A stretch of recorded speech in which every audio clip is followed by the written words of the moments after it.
Movie की शुरुआत में हमें 1933 का सीन दिखाया जाता है, जहां का एक ऑर्फनेज बच्चों को प्रॉपरली फूड प्रोवाइड नहीं कर पा रहा था। तो खाने के लिए बच्चे आपस में लड़ते रहते थे, जिस बात से परेशान होकर एक बच्चा यहां से भाग जाता है, जिसे फिर रेड आर्मी का यूनिट कमांडर एडॉप्ट कर लेता है, जो इस बच्चे को लियो का नाम दे देता है, जिससे इस बच्चे की न्यू लाइफ चालू हो जाती है। और जल्द ही लियो बड़ा हो जाता है, जो अब आर्मी में सार्जेंट बन चुका था। साथ ही अब उसे सोवियत यूनियन का हीरो कहा जाता था। जिसके बाद हमें 1953 मॉस्को का सीन दिखाया जाता है, जहां अब लियो की शादी हो चुकी है। साथ ही अब लियो मिनिस्ट्री ऑफ स्टेट सिक्योरिटी का कैप्टन बन चुका है, जिसकी यूनिट का मेन टास्क ट्रेटर्स और डिसेंडेंट्स को ट्रैक करना है, जो कि स्टेट के लिए लॉयल्टी नहीं रखते हैं। जिसके बाद लियो की यूनिट इंटेल के हिसाब से एनाटोली नाम के ट्रेटर को ट्रैक करने लगती है, जिसे ढूंढते हुए वो लोग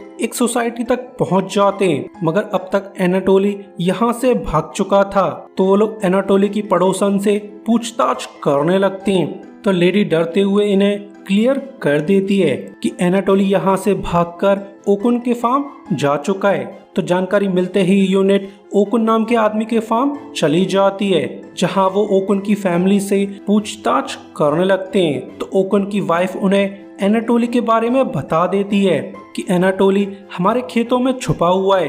तो लियो एनाटोली को अरेस्ट करने चला जाता है, मगर उसके पीठ पीछे वेस्ली नाम का सोल्जर फैमिली को शर्मिंदा करने लगता है, जो पूरी की पूरी फैमिली को ही ट्रेटर करार कर देता है। साथ ही वो ओकुन और उसकी वाइफ को बच्चों के सामने मार देता है। मगर जब वो बच्चियों का खून करने वाला था, तभी यहाँ पर लियो आ जाता है, जो वेस्ली की हरकत देखकर काफी ज्यादा गुस्सा था, जो वेस्ली में 2-4 डुक जमा देता है, जिस बात पर वेस्ली का दिल नफरत से भर आता है और अब वो बस लियो को बर्बाद करना चाहता है। जिसके बाद लियो को मेजर कुजमिन के पास बुलाया जाता है, जहां मेजर लियो को इन्फॉर्म कर देता है कि तुम्हारे बेस्ट बडी एलेक्सी का बेटा ट्रेन एक्सीडेंट में मारा गया है। मगर बॉडी को देखकर तो साफ क्लियर हो जाता है कि बच्चे का तो ब्रूटली टॉर्चर करके खून किया गया है, जिस बात का अंदाजा उसके सुपीरियर मेजर को भी था। मगर फिर भी वो उस मर्डर को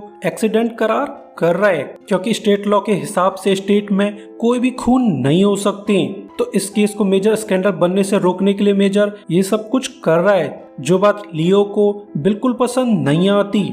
मगर मेजर इस सब पर ध्यान नहीं देता, बल्कि वो तो बच्चे की फाइल लियो को देते हुए ऑर्डर दे देता है कि तुम्हें बच्चे की मौत की खबर एलेक्सी को देनी होगी। साथ ही तुम्हें ध्यान रखना होगा कि एलेक्सी और उसकी फैमिली स्टेट के लिए डिसलॉयल न हो जाएं।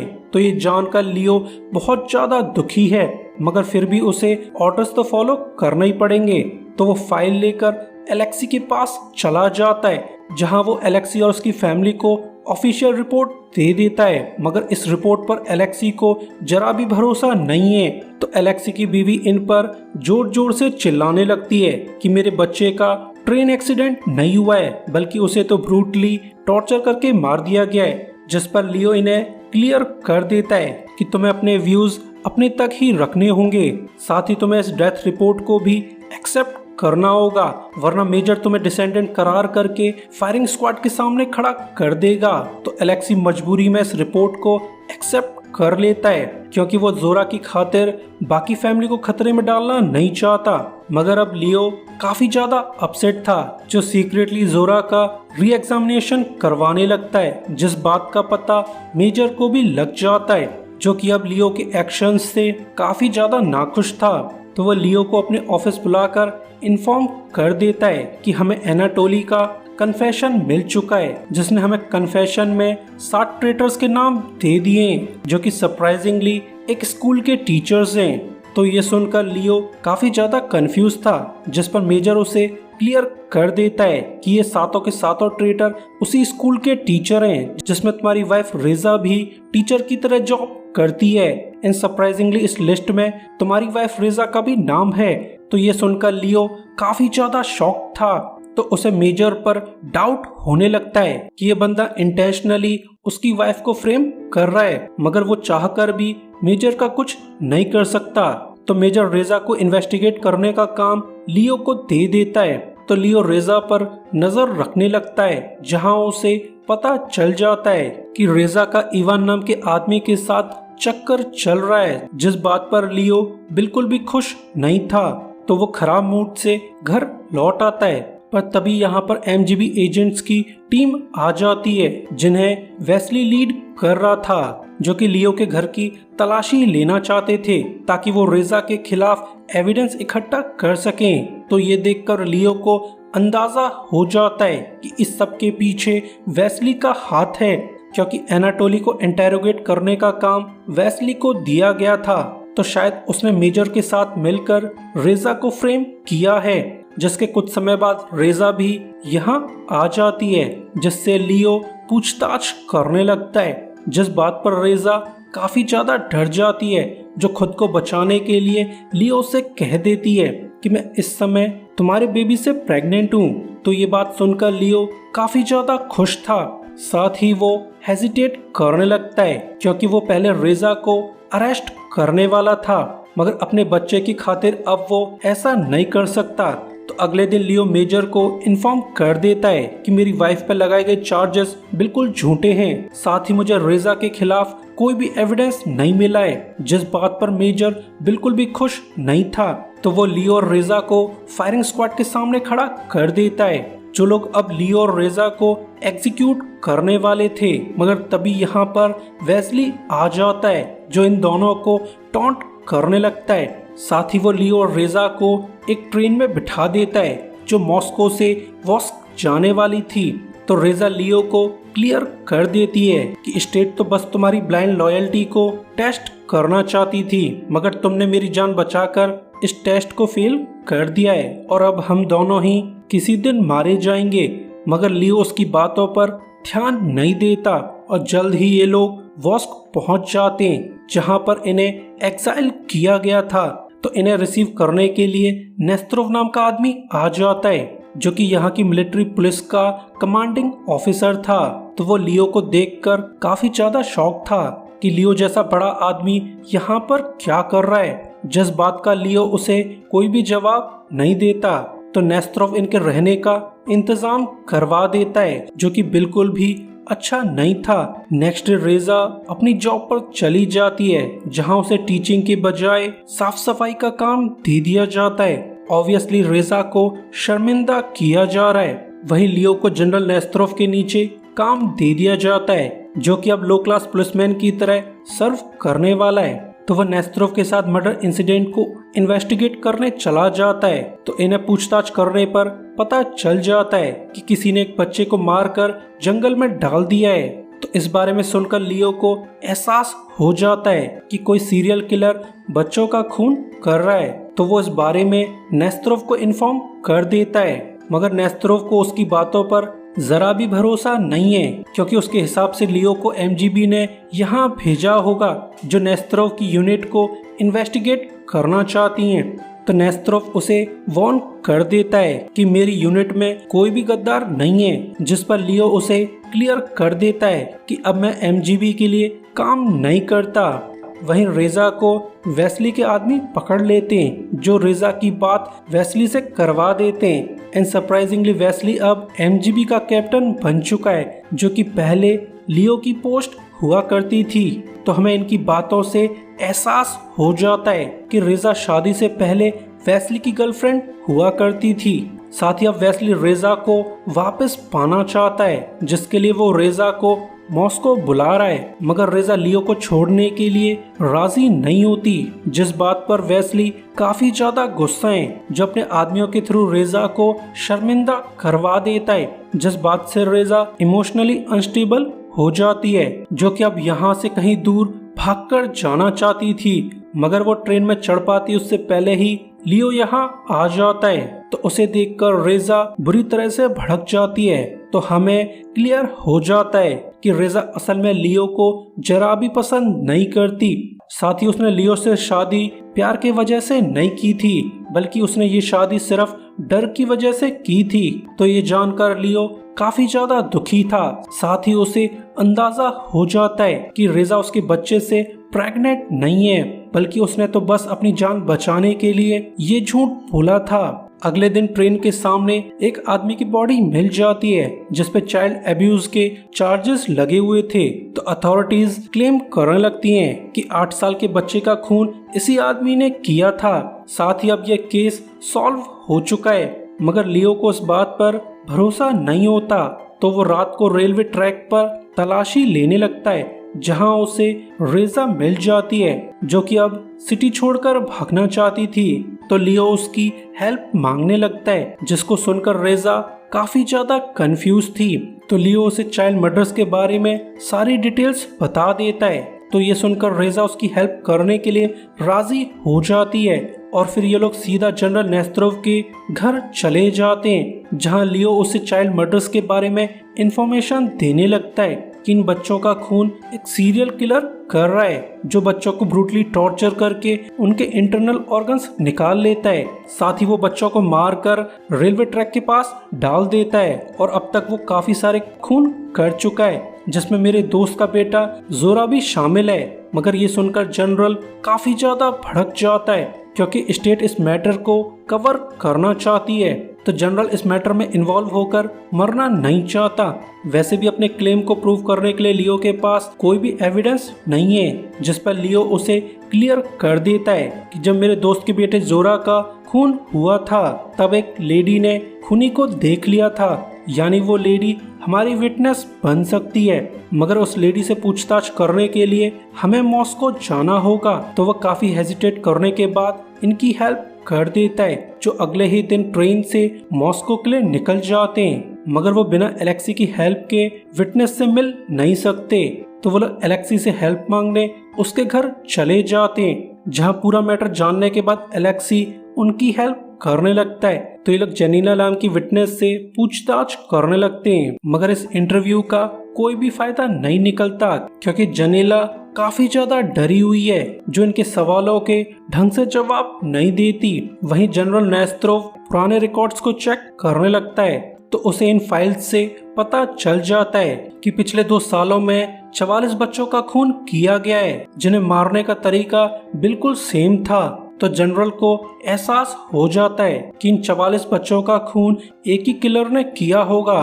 तो वो पूछताछ करने के लिए रोस्तोव चला जाता है जहां उसे पता चल जाता है कि सबसे ज्यादा खून रोस्तोव स्टेशन के पास हुए हैं। वहीं लियो और रेजा वॉस्क लौटना चाहते थे मगर मॉस्को स्टेशन पर तो काफी ज्यादा सिक्योरिटी थी। तो इन लोगों को डर लगने लगता है क्योंकि वो सिक्योरिटी चेक को पार नहीं कर सकते।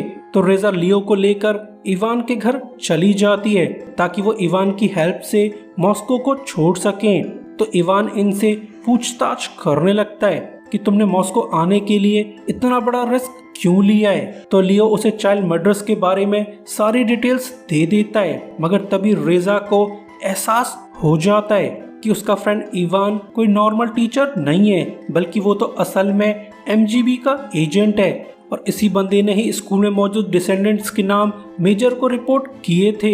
यानी एनाटोली ने अपने कन्फेशन में कोई भी नाम नहीं बताए थे। तो ये जानकर लियो काफी ज्यादा गुस्सा है तो इस बंदे का गला घोंटकर उसे मार देता है। तो ये लोग जल्दी से स्टेशन चले जाते हैं जहां इनकी किस्मत काफी अच्छी थी क्योंकि वो लोग सिक्योरिटी चेक पार करने में कामयाब हो जाते हैं जिससे ये लोग ट्रेन लेकर वॉस्क लौट आते हैं। तो लियो जनरल नेस्तरोव से मिलने चला जाता है जो लियो को इन्फॉर्म कर देता है कि रोस्तोव से मॉस्को जाने वाली रेलवे ट्रैक्स पर लगभग 44 खून हुए हैं जिनमें से सबसे ज्यादा डेड बॉडीज रोस्तोव स्टेशन के पास पाई गई हैं। प्रोबेबली किलर रोस्तोव में काम करने जाता होगा।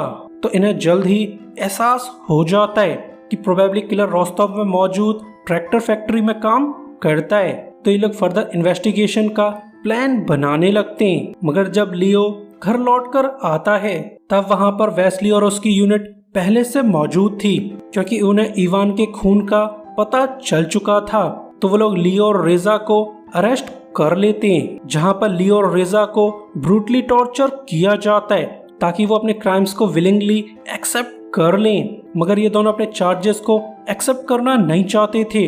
तो वेस्ली ने ट्रेन में बिठाकर वर्कर्स कैंप भेजने लगता है ताकि ये लोग पूरी जिंदगी वर्कर्स कैंप में बिता सकें। मगर वेस्ली इनका रास्ते में ही खून करवाना चाहता था। तो वेस्ली के आदमी लियो पर हमला कर देते हैं, मगर लियो और रेजा जैसे तैसे करके इन ठग्स को मौत के घाट उतार देते हैं। मगर इन्हें अच्छे से अंदाजा है कि उनकी मुसीबत हल नहीं हुई है, तो वो दोनों मौका पाकर ट्रेन से कूद जाते हैं। इन सरप्राइजिंगली उनका अंदाजा सही था, क्योंकि वेस्ली की यूनिट ट्रेन को एक जगह पर रुकवा लेती है। साथ ही वो ट्रेन की छानबीन करने लगती है, मगर उन्हें लियो और रेजा कहीं भी नहीं मिलते। तो खराब मूड से वेस्ली मॉस्को लौट आता है, जहां पर मेजर अब उस पर काफी ज्यादा भड़का हुआ था, क्योंकि वेस्ली कोई भी काम ढंग से नहीं कर सकता है। तो वो वेस्ली को गाली देते हुए उससे बोलने लगता है कि तुम लियो से बेहद नफरत करते थे, जिसके लिए तुमने उसे फ्रेम करवा दिया था, मगर तुमने ऑर्डर्स के हिसाब से लियो को एग्जीक्यूट नहीं किया, और अब वो हमारे लिए प्रॉब्लम बन चुका है। यहाँ पर हमें क्लियर हो जाता है कि लियो को प्रमोट करके मेजर बनाया जाना था, जिस बात से कुजमिन बिल्कुल भी खुश नहीं था। तो उसने वेस्ली के साथ मिलकर लियो को फ्रेम कर दिया था, मगर अब वो इस मैटर को दबाने के लिए लियो का खून करवाना चाहते हैं। जिसके बाद वेस्ली एलेक्सी से लियो की डेस्टिनेशन पूछने लगता है, तो मजबूरी में एलेक्सी उसे इन्फॉर्म कर देता है कि लियो प्रोबेबली रोस्टोव की तरफ जा रहा है, क्योंकि वहीं पर सबसे ज्यादा बच्चों के खून हुए हैं। तो ये जानकारी मिलते ही वेस्ली उसे गोली मार देता है। जिसके बाद हमें रोस्टोव की ट्रैक्टर फैक्ट्री दिखाई जाती है, जहां पर लियो सीक्रेटली एंटर कर जाता है। साथ ही वो एक ऑफिसर को कैप्चर कर लेता है, जिसकी मदद से लियो एम्प्लॉय रिकॉर्ड्स को एक्सेस कर लेता है, जहां से लियो को पता चल जाता है कि जहां जहां पर बच्चों के खून हुए हैं वहां पर सिर्फ मेलविच नाम का वर्कर जाया करता है। तो उसे मेलविच पर शक होने लगता है। एंड सरप्राइजिंगली लियो ने मेलविच को पहले कभी देखा है, तो वह मेलविच को फॉलो करने लगता है, जिस बात का अंदाजा मेलविच को भी लग जाता है। तो वह जंगल की तरफ भागना चालू कर देता है, जिसका ऑब्वियसली लियो भी पीछा करने लगता है, जहां वो मेलविच को पकड़ने में कामयाब हो जाता है। तो मेलविच उसे क्लियर कर देता है कि वो लियो को अच्छे से जानता है, क्योंकि वो दोनों शुरुआत में एक ही ऑर्फनेज में रहते थे। तो लियो को भी मेलविच के बारे में याद आ जाता है, मगर मेलविच अपने क्राइम्स को कन्फेस कर पाता उससे पहले ही वेस्ली यहाँ आ जाता है, जो एक ही शॉट में मेलविच की खोपड़ी खोल देता है। साथ ही अब वो लियो और रेजा का खून करने वाला है। तो जब वेस्ली लियो का खून करने वाला था, तब लियो उस पर हमला कर देता है, जिससे इनके बीच तगड़ी फाइट चालू हो जाती है, जहां लियो जैसे तैसे करके वेस्ली को मार देता है। पर तभी यहाँ पर एमजीबी की यूनिट आ जाती है, जो कीचड़ लगी होने के कारण लियो को पहचान नहीं पाती। तो लियो इनसे झूठ बोल देता है कि मेलविच एक वॉर क्रिमिनल है, जिससे फाइट करते हुए वेस्ली की मौत हो चुकी है। एंड सरप्राइजिंगली यूनिट इस क्लेम को एक्सेप्ट कर लेती है, जिससे लियो और रेजा की जान बच जाती है। जिसके बाद लियो पे लगे सभी चार्जेस को खत्म करवा दिया जाता है। साथ ही लियो का सुपीरियर उसे इन्फॉर्म कर देता है कि मेजर कुजमिन ने अपनी पोस्ट का गलत यूज किया था, जिसकी वजह से अब उसे पनिश किया जाना है, और तो और लियो तुम्हें अब प्रमोट किया जाना है। मगर लियो कुछ सोचकर इस प्रमोशन को रिजेक्ट कर देता है, क्योंकि अब वो मॉस्को में होमिसाइड डिपार्टमेंट बनाना चाहता है, ताकि सभी किलर्स को ट्रैक किया जा सके, जिसके लिए सुपीरियर भी राजी हो जाता है। तो लास्ट सीन में लियो और रेजा एक ऑर्फनेज चले जाते हैं, जहां उन्हें ओकुन की बेटियां मिल जाती हैं। तो ये लोग ओकुन की बेटियों को अडॉप्ट कर लेते हैं, और इसी के साथ ये ट्रेजिक स्टोरी एंड हो जाती है। सो अभी के लिए good bye, thanks for watching.